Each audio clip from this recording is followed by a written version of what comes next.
Olá, pessoal, tudo bem?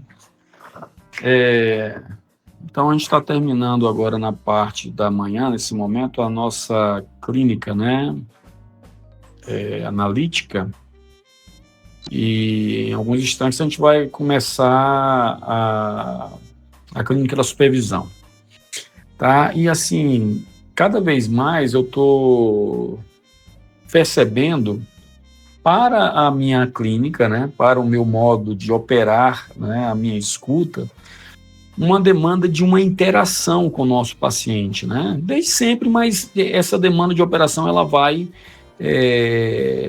se diversificando, se dinamizando na medida em que você vai se aprofundando na clínica de cada caso, né? Então, existem as maneiras que eu acho que são interessantes a gente pensar em como eu devo me dirigir a esse paciente, né? Júlio, como é que eu me dirijo ao meu paciente? Então, existem várias formas, né? Particularmente assim que eu penso e que tem surtido um bom efeito para mim, né?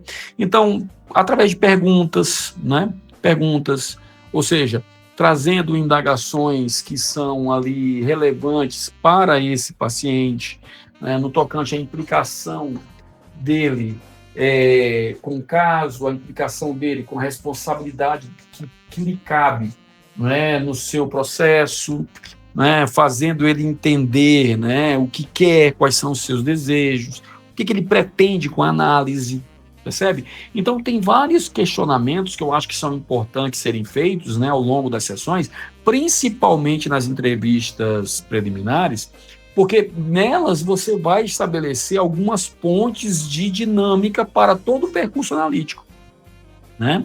Então, tem algumas perguntas que são muito importantes, né? Por exemplo, você entender, né, qual é aquela pergunta clássica, né? Qual é a responsabilidade que você tem na desordem da qual você se queixa? Isso aí é uma clássica, né? É até senso comum entre os psicanalistas, né? Faz sentido para vocês que você está me dizendo, né? Como é que esse fato te implica, né? Não, você está sentindo dores no corpo, desde quando você está sentindo essas dores, né? Teve algum evento traumático, algum evento significativo que aconteceu na época, né? Que baliza o início desse sangramento, que baliza o início dessa hemorragia, dessa enxaqueca. Então, essas coisas essa parte das perguntas são importantes, né? E são muito necessárias. A gente pode também nos dirigirmos através de um diálogo, né? Diálogo, pessoal, não é uma troca de convicções, né? O diálogo eu abro fissuras nas minhas certezas, entre aspas, né? Nos meus pensamentos, nos meus valores, e me abro aos valores do outro, né? Eu me abro a essa verdade que o paciente está me trazendo, né? Muitas das vezes também ficando em silêncio é uma outra forma de operar a clínica, tá? Ficar em silêncio deixar o paciente se implicar, né, nas suas máximas, entendeu? É muito interessante também para que ele mesmo construa o seu próprio discurso, né?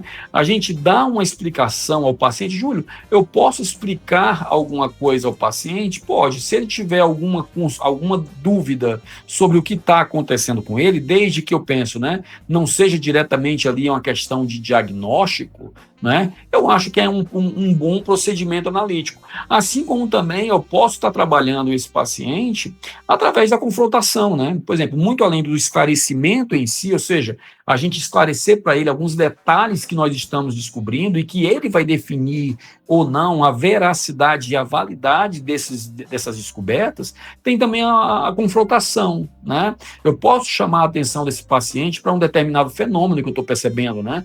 Uma dinâmica que eu estou percebendo de uma fala que tem os seus paralelos. Por exemplo, o paciente chega e diz: Júlio, hoje eu sinto ciúmes do meu marido. Estou dando exemplo aqui ridículo, tá, pessoal? Eu sinto os ciúmes do meu marido quando ele conversa com a mãe dele. Tudo bem? Quando ele conversa com a mãe dele. E lá atrás, ela tem lá um ciúme excessivo por esse pai, né?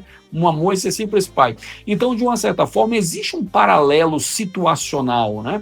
Todas as vezes que a gente vai fazer análise de fatos, gente, toda vez, né, que a gente vai analisar fato, aí não, isso aqui é um fato de relevância, durante a sessão eu não fico ali me prendendo a esses fatos, tá? Aí não, o que está acontecendo com isso, o que está acontecendo com aquilo? Não, deixa a paciente fluir no seu discurso e a gente vai fazendo essas intervenções. E depois, quando a gente terminar a clínica, esses fatos que chamaram mais atenção, eles vão se entrelaçar. Então, todos esses fatos que são, assim, em tese relevantes, né, eles precisam ser avaliados nos seus antecedentes, nas suas causas, nas suas motivações, no ambiente em que aconteceu, para que, a partir desta análise dos fatos que antecederam, né, dos acontecimentos que antecederam a ocorrência traumática, eu possa pensar nas consequências, né? Eu possa pensar nos reflexos, né? Eu possa pensar nos resultados que isso está dando na vida do paciente, de uma forma negativa ou de uma forma positiva, tá? Então, quando eu passo a essa confrontação, ou seja, eu chamo a atenção desse paciente para determinado fenômeno, eu estou esclarecendo ele, eu estou mostrando a ele esses detalhes, né? Uma outra forma que eu posso também operar na clínica é através da interpretação, tá? Júlio, o que é interpretar? O ato de interpretar implica obrigatoriamente, não, vamos tirar essa palavra, não fica legal, implica, assim, de uma forma implícita, a gente a tornar consciente o significado daquele conteúdo inconsciente, que vem materializado na linguagem através dos atos falhos, dos xistes, dos sintomas, dos sonhos, tá ok? Então, a interpretar é transformar essa materialidade do inconsciente para o consciente a partir de uma leitura analítica que você está fazendo. E um detalhe, essa interpretação só pode acontecer, só deve acontecer, quando tem um certo nível de confiança estabelecida, né?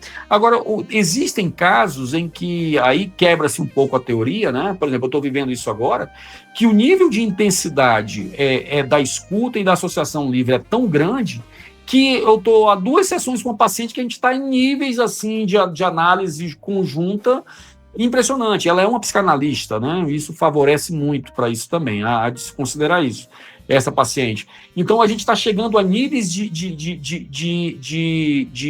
catequização, né? De catéxia, de abreação dentro da clínica, muito bom. Está extravasando muito conteúdo psíquico que estava ali fixado, muita libido fixada no ego, né? Então, a gente está tendo um escoamento de tensão muito bom.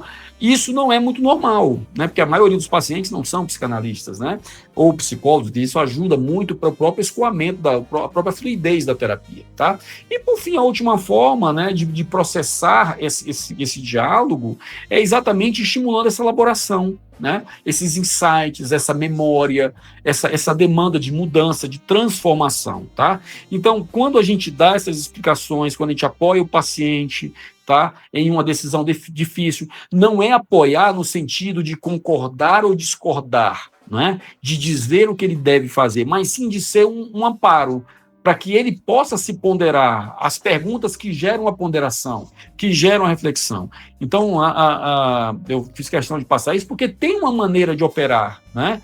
Não é simplesmente escutar e a gente perceber o que a gente acha, entendeu? E ali fazer uma construção solta, né? Não, nós temos procedimentos analíticos que são instrumentos que precisam ser usados. Nós citamos aqui 4, né? Citamos a confrontação, citamos o esclarecimento. Quando eu falo da confrontação, eu estou falando de chamar a atenção do paciente para determinado fenômeno. Quando eu falo no esclarecimento, eu estou falando da descoberta desses detalhes. Quando eu estou falando da interpretação, eu estou falando de tornar consciente o significado. E quando eu falo da elaboração, eu estou falando desses insights, né? Então, isso daí está muito bem explícito lá na página do Sérgio, né?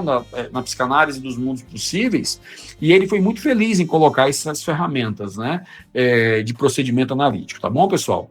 Um forte abraço.